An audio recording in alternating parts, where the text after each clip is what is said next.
Welcome to episode 2 of Safe Home, for struggling teens and their families finding their healing path.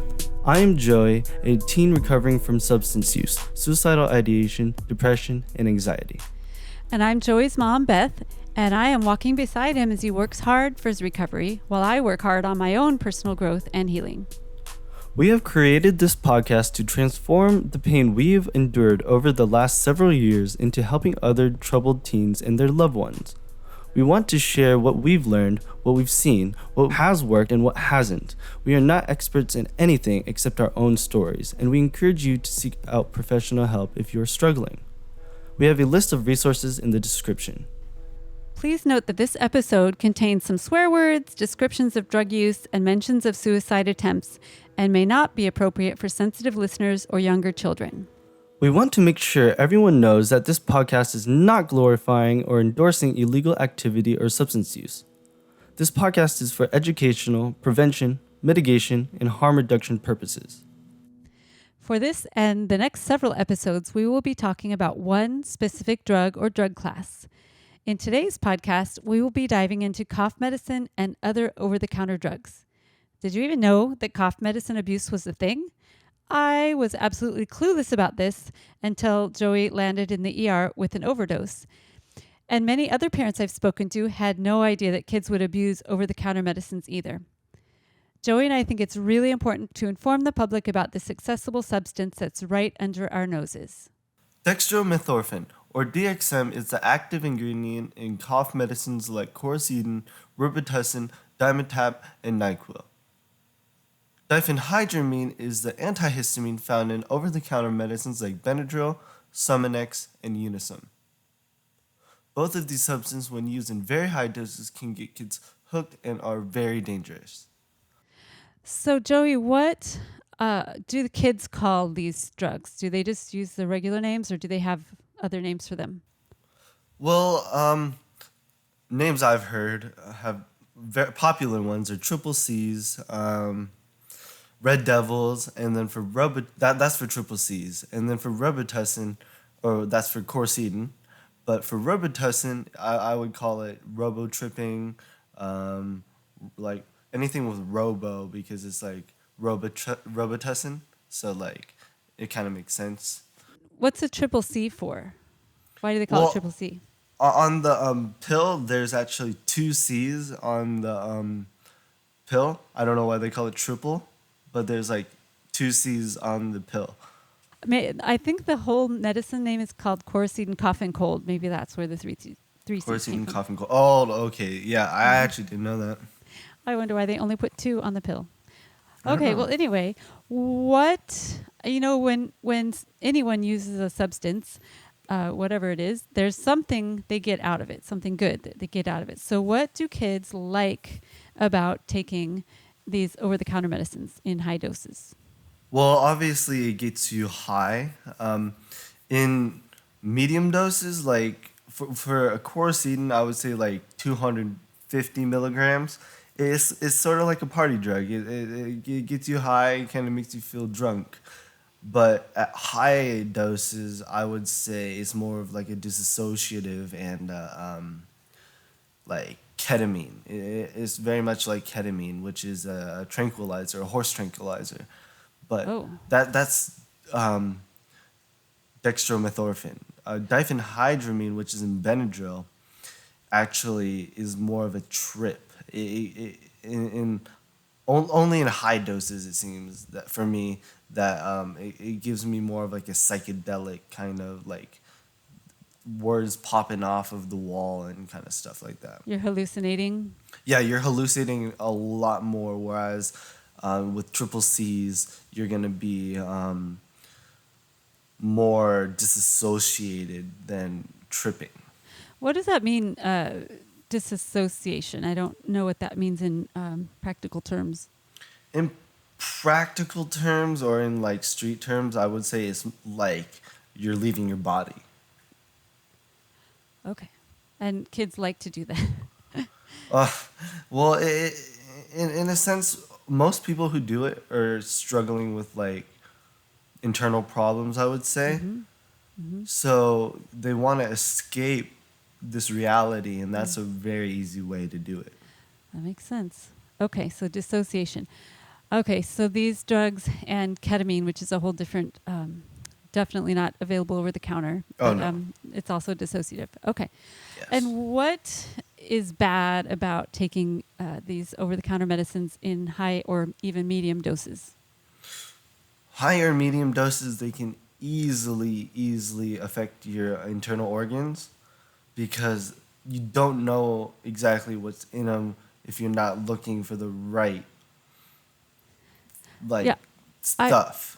I've read that, some of those medicines have acetaminophen in it, or what was the other thing that sometimes they come with the Coracetin and also has other medicines which are extremely dangerous to overdose on. Oh yes. Acetaminophen is actually very bad for your liver. If you in a high enough dose, it could just instantly shut down your liver. Ah, Yeah, yikes. but there's differences between, or like ER, Oh yeah, extended extended release. release. And the extended release is really bad for Extended you? release is extremely dangerous because if you take extended release Coracetin, you're gonna be tripping or disassociated for a lot longer. Okay. Yeah. I read that there are 70 different drugs over the counter with these medications in it. Yes, probably. So many different versions of it. Anything with DM, by the way, Yes. Robitussin DM, Mucinex DM.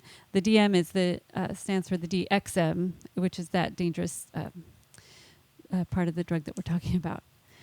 Why else is it bad to take? Why else is it bad? dangerous? Well, it could really screw with your brain. After taking enough, you lose sense of what's reality. You kind of go into a sense of psychosis.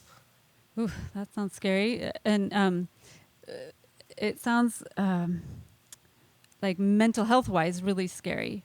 Oh yeah, you will. Not all people, but people who have a problem with mental health, like in the background, most likely, or if it triggers it will make you think differently about yourself and what's around you. Psychedelics, dissociatives, things like that will definitely show people things like that, and to the ones who are not ready, can affect their mental health truly. I've seen you get kind of paranoid when you've used those substances. Yeah, yeah, it's very common because it's you're losing sense of reality, and in that state, people are to people that are not under the influence, they seem paranoid because they are paranoid in their reality. They don't know. In their reality they sense a sense of unsafety, Mm-hmm. and then they feel like they essentially are paranoia. I feel like is a sense of unsafety where you don't know what's coming for you, or if your life is at danger, where people who are in reality, in this reality, truly have a grasp on that they're not in danger at this moment. But if you are under the influence, you take into account every single thing that's around you, and then they and possibly could be dangerous. Everything could be dangerous. Oh, wow. Literally. That's terrifying. Yes. I bet you could get easily abused or taken advantage of when you're under the influence of these substances. Oh yeah. Especially under dissociatives, you're not there. You're not there at all. So under high doses, at least, you can easily be taken advantage of, and it's not safe. Especially if I would say if you're a girl, I would be very wary if you take that at high doses because you could be very easily taken advantage of. Mm-hmm. Or you could just like walk in front of a car or something. Yeah, you're delirious. In some ways, if in this harm reduction point of view, I would say if you're about to take a high dose right now, definitely make sure you have a trip sitter there to make sure you are not at any risk of danger to yourself or others. Why don't you explain what a trip sitter is?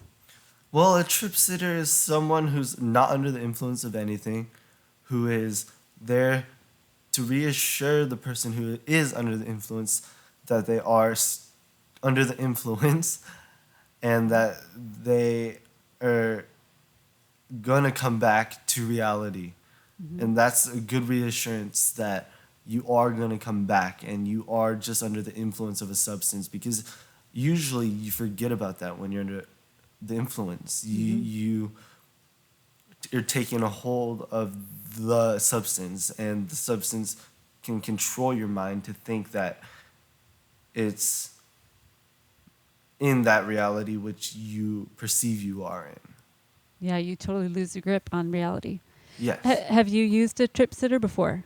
Yes, multiple times, but in my early stages of psychedelic and drug use, I didn't. I just dove into the deep end without any trip sitter, and that's how I lost my touch with reality and how my mental health got very, very much impacted.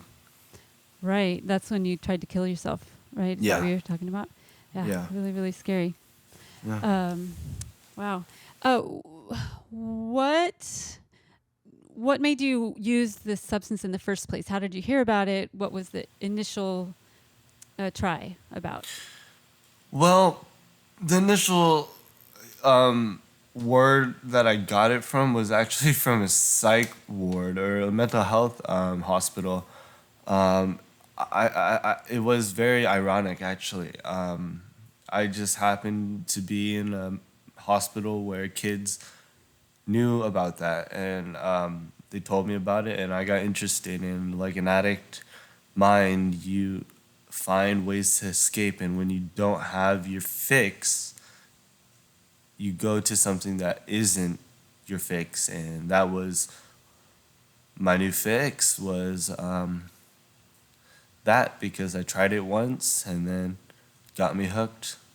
That was Benadryl, right? No, it was actually Corsine at first. Oh, it was Corsine. How did you get a hold of Corsine in a psych hospital? No, Benadryl I did try at the hospital because we did cheek it and hold enough to get high, but that was in the hospital. When I got out of the hospital, I experimented with Corsine and hearing about it. Oh, okay. So, what did you just say? Cheek it? Yeah. What does that mean? It's when you cheek the pill and you hide it from the nurses. Okay, so the nurses would give you Benadryl. Why were they giving you Benadryl? Well, to go to sleep, and you say, yeah. "Oh, I can't go to sleep," or like, "I have allergies. Can I please have a Benadryl?" or something like that. And they just hand them out to you. Yeah, but you do have to give parents permission, I believe. Okay. But most parents would say, okay, yeah. Yeah. Oh, yeah. Benadryl. Yeah. So, okay, so you hold it in your cheek and then spit it out and save it Yes. for later. And then there's higher doses in the hospital, actually, of Benadryl. That's true. Oh, that's true. Tell them about the games you and the other kids played. Oh, yeah, we gambled for them. Yeah. Quite a low point in my life if you're gambling for Benadryl, I guess. So whoever won the bet would get the pot of Benadryl. Yes. And then get to go on a big trip with it. Well, we didn't get enough to go on a big trip. But you get a little high.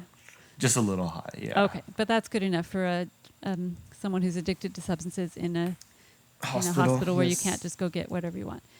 Oof. Okay, so you came home and you said, "Wow, that was cool. I wonder how it would work if I took more." And you got Corsine and took that in high doses. Yes. How did you get it? Did you just ask your dad for it? By the way, Joey lives with his dad, so. Yeah. The first time I was like, "Oh yeah, Dad, I have a cough. Can you give me some Corsine?" And then he got me 1 box, and that actually did it, because 1 box can actually fuck you up. I would say. So you took a whole box at once. Yes. How many pills are in a box? I believe 18. Oh, yeah. So you took Yes. 18 pills at once. And For my you first weren't- time, yes. You weren't having a trip sitter at that time. No. Well, I did. Well, I wasn't alone. It was actually when my roommate was there. Oh, okay. Somebody else was there, but they might not have been sober. No. Okay. But there was another human being Yes. that knew you did yeah, it. but it wasn't the correct way of Right. doing it. Not in a safer manner. None of it. Yes, is really safe. and then definitely take into consideration it is somewhat a disassociative, and it does affect your psyche. So it's like you got to treat it like a psychedelic, I would say. So definitely, set and setting is important. Oh, okay. Can you explain the set and setting? Set and setting for psychedelics is definitely a big part because you have to be in a safe set, which is most likely going to be your home or a place that is more comfortable and recognizable and familiar. Okay, so you wouldn't take it in a bar or something. You No. take it in a home environment. That's their set. Yes. And then what is setting is like you got to make it comfortable for you, and you can't have like your parents not knowing and then they ask you like, are you on a drug, and then you get all paranoid and you kind of lose yourself then. Okay, so setting it up to be safe. Set and setting is Yes. the place, and making sure you've made arrangements to keep yourself safe. Yes, and then definitely keep people around that you know, and then that are understanding that you are under the influence. Because if you have people around that don't know you, you will have thoughts about them that may be perceived that are not true because you don't truly know them. So you could get in a fight, or they might think you're crazy and call the police or something like that. Yes, yeah. Okay, so we're definitely not encouraging teens to use psychedelics or these over-the-counter medicines, but if you do, harm reduction model is how can you do it safer? Yes, definitely. So set and setting. Okay, so you were in a lot of pain. You said it was one of your lower points, gambling for Yes. Benadryl in the psych hospital. That was a pretty tough time on my end too, because we sent you out of state. Yeah, it was such a blur. It was really a blur. I bet. Like I was in such a low mental state that I just was disassociating, not just with drugs, but in my mental, I was not there. Without even drugs, you were dissociating. Yeah, I was Wow. probably adding to the disassociation with the drugs, so I was extra not in reality. Wow. So California, for our listeners, California does not lock you in anywhere. There's no locking anyone in. And Joey kept running away, and from everywhere. And so we like, what do we do? So in Nevada, they lock you up, and a couple other states, Utah, I think, Arkansas. So we sent him to a psych hospital in Nevada. It was not ideal at all. But yeah, which I don't recommend. I do not recommend it either. And they all got COVID. The whole hospital got COVID. Oh yeah, and one person died. Yeah, one of the medical staff people died. Yeah, it was horrible. That was a really, really low point. So the reason, and then you came home from that, still at a very low point. Then you took. Oh the first yeah, one. you want to tell him the story about when I came home? Oh, the airplane. Yeah, not the airplane. It was just, I feel so bad, but like the airport. with The airport. police. Yeah, it started in the airplane. Yeah. Okay, so the whole flight home from Nevada, Joey's just super fragile, and his mental health is just, I can tell he's just on the edge of flipping out. They sort of hand me this, they hand me Joey, like, here you go. He's yours now. I think the hospital did a little jig or something when we left. They're like, yes. Done with that one. It was not assuring at all, and Joey was just not in good shape. So I'm flying home with him, and the whole flight to LAX, he was saying, "I'm not going home with you. I don't want to be with you. I I'm gonna go use drugs again. I just let me go home and with my dad and let me use drugs. So, and then we walked around the airport. Oh, I guess we had to stop in Las Vegas. So, Yeah. And we walked walked like around and around and around, round and round. arguing and arguing and arguing, and I'm just trying to keep you calm, so you don't, Hurt myself or others. Yeah. And then we got to the airport, and you're like, I'm not going home with you. So I'm like, well, why don't you call somebody that can help us? And so you said, I'm going to talk to the cops. So we did, and the cops were actually so helpful. They were really good. They de-escalated the whole situation. It was during COVID, so there was absolutely no one else in the airport. Yeah. Like literally, there were 5 cops helping us. It was actually a very good experience for me with cops because I have like a bias towards cops, but Against it cops, showed yeah. me, it showed me that there is hope with cops. Yeah, they were really caring. We Yes. had some really good cops, and so we did take you home, but it didn't last very long, and then you ran away again. So low point, and then using these easy to obtain substances got you dissociated, which is where you wanted to be. You wanted to be not in your brain at all. Not in this reality, yeah. Bye bye, all the way gone. Yes. Oh yeah. Okay, so I mentioned earlier that the first time I heard about this, I found you in the ER. What happened that time? How did you use it that you ended up in the ER? Oh, well, the first time that I overdosed, I took like 48 pills of Chlorcidin, which is actually, now that I think of it, insane. Mm-hmm. Because the last time I took Chlorcidin, I only took like 24, and it made me completely disassociate, and I was not here. And that was with 24. So you took twice that much. I took twice that, and that's 24 of Chlorcidin is almost an overdose. So a milligram or more is a overdose for Chlorcidin. And that I took like 950 milligrams. Okay, so a gram is an overdose. Yes. Okay, so you were really close. So that's with the 48, you were a milligram away from overdosing and probably killing yourself.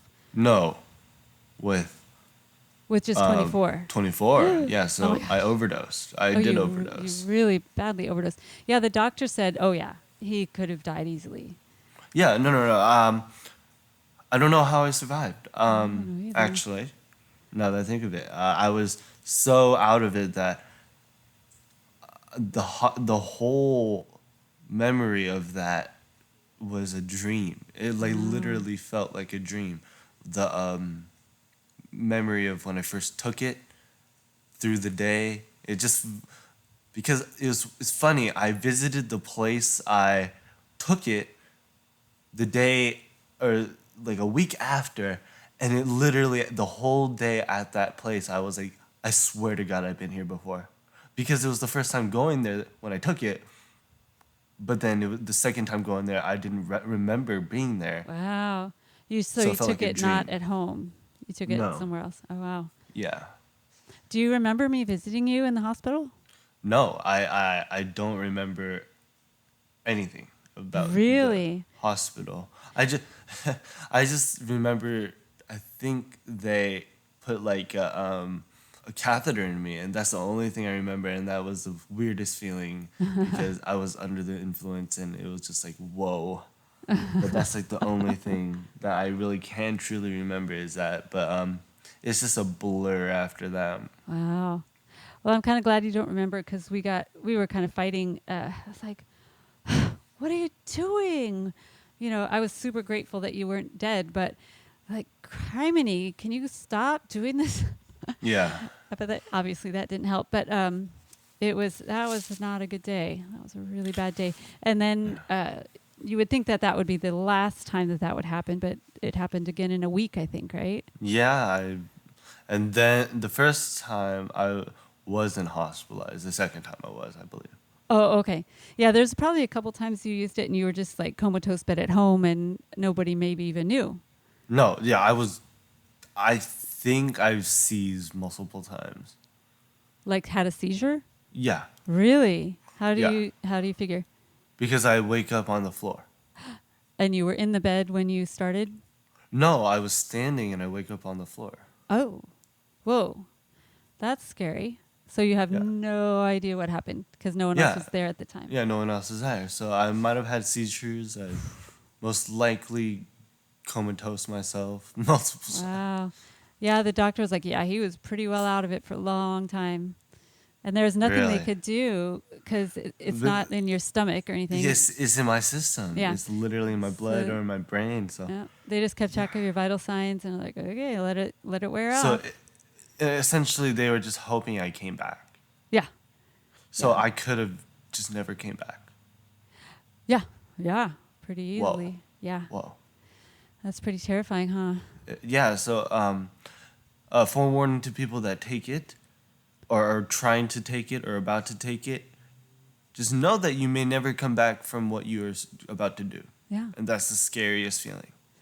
it's really scary because this stuff is over the counter.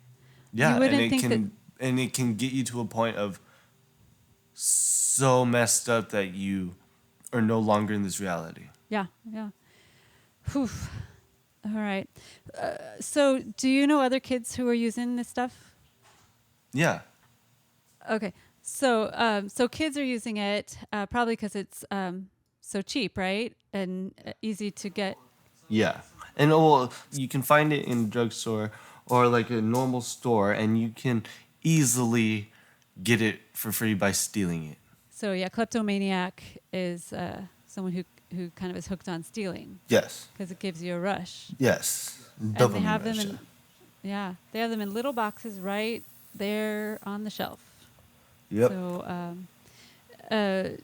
I know some of the medicines that people make meth with, they put behind the pharmacy counter. Yes, yes. But they don't do that with DXM and. Well, now they do. They're actually starting to do that, which is actually probably because of me.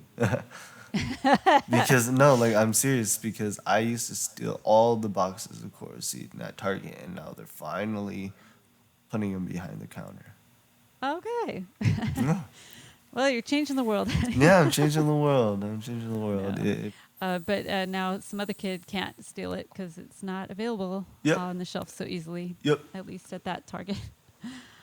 Oh goodness. Okay, so I bet not only kids use this, but like poor people that can't afford. Oh yeah. street drugs. It's called poor man's ecstasy. So.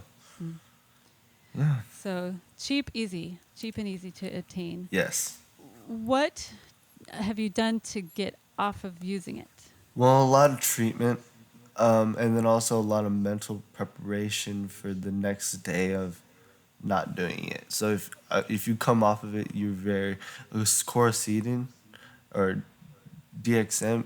It's a hazy next day. It's very hazy. So it's either you want to get fucked up just to get rid of that haziness, or you have to deal with it. Oh, okay. So you might just take some more the Yeah. next day because you feel so bad. Yeah. Or take a different substance or Yeah. whatever. So have you kind of created scenarios for yourself and thought of what you would do? And then were you able to kind of reroute yourself when that has happened? Yeah. Surround yourself with good people. Uh-huh. So the treatment, what kind of treatment are you talking about that's been helping? Well, treatment in the past that's helped, I would say, is like treatment programs and hospitals and stuff. They teach you the science behind what's happening in your brain. Okay. So that helps you know what to do about it. Okay. So you have strategies, kind of cognitive behavioral technique Yes, strategies yeah. to when you feel this way, you're going to do this, reach out to someone or go ride your bike or keep yourself busy, those kinds of things? Yeah. Yeah. Okay. And you've been working hard on kind of your own mental health with Miguel. Yeah. Do you want to share a little bit about that?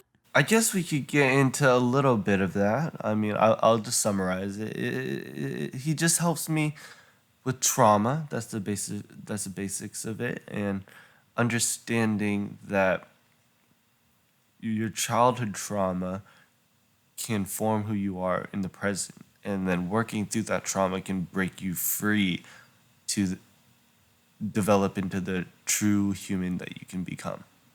Mm-hmm. And in your case, your trauma was? Adoption and the divorce. Mm-hmm. Yeah, both those things happened when you were really little and didn't have any sort of tools to go, oh, my birth mother is too young to take care of me.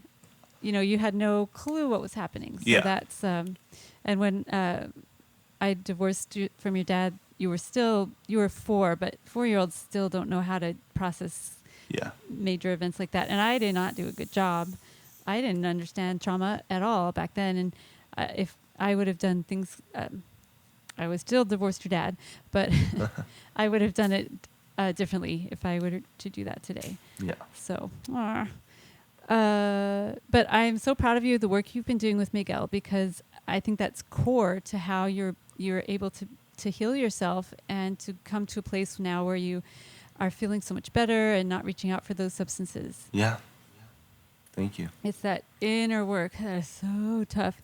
I've told you a million times, but there's a lot of grown-up adults that have not delved at all into this stuff that you're dealing with. There's like, I don't want to go there, la, la, la, la, la. Well, it's a hard step to take. It's very hard. So I'm so glad that we found Miguel, because he's, you really trust him, and he's really walked with you. Yeah. Through all the painful bits that you're processing. So that's really how to get off of these substances. All of it, really. All the substances is that inner work. But those cognitive behavioral therapies or techniques also help in the moment. Yeah. I would guess. What do you think parents and others can do to help keep kids away from these over-the-counter medicines that could kill them? Just hide them or don't buy them. If you don't need them, don't buy them. Hide them if you have them. Lock them away. Do anything that you can think of to keep them out of reach of your child's hands or mouth. Yeah, right. What if someone has like a 10-year-old and they can't imagine their kid ever doing something like this? Do it just in case, because you don't know what your kid's thinking. You truly don't know what's going through their head. Yeah, that's for sure. I had no idea. And adolescents, they're separating from the parents. That's what you're supposed to be doing when you're an adolescent. So the parents don't hear all the details anymore, and the kids get kind of sneaky, and so lock all that up. And even Tylenol and Advil, and just lock it all up, because you could really do yourself in with any of those drugs. Oh yeah. Your own medications. Oh my goodness. When we started locking everything up after Joey was hospitalized the first time, we found tramadol for the dog, way down underneath the sink by the dog food. Tramadol is in the opioid class, and it's a very dangerous drug to have laying around. Really helped the dog. But so medications, just lock them up. We put ours in maybe I won't tell you where I put ours. Yeah, don't. Anyway, they're locked up, and it's a pain in the neck, but our son is still alive, and he's and also the kids don't get tempted if they don't see it out all the time. Yeah. Also, if your kid keeps asking for, I have a cough, be kind of suspicious. And another thing you can do is, show responsible use of your own medication and make sure you're modeling good behavior, not just popping, not even Advil, just, deal with your health conditions as much as you can, the root cause, and not just popping pills all the time. I know that a lot of people just like take a couple Advil every time they feel a little So just modeling that, what do I need to do? I need to de-stress or whatever, instead of taking those over-the-counter medicines or prescription medicines for that matter. Okay. I think this was really helpful. I hope it was really helpful for people. And I think if you're anything like me, a lot of this was brand new to you. And you're like, what? I can't believe that. But please believe it. Take it from us. This is happening with our teens, and we need to protect them. So our next episode is going to be about weed, cannabis. And so that'll be very apropos. I know around in California, there's a weed shop in, every other store is a weed shop around here. So that's very, very prevalent in our neighborhood. So anyway, so next week we're going to be talking about weed, and we really appreciate you tuning in and listening to what we have to say about over-the-counter medicines. Yes, thank you all.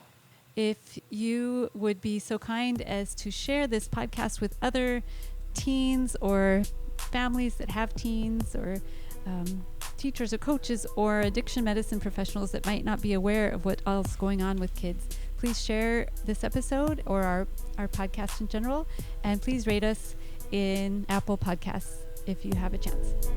Thank you very much.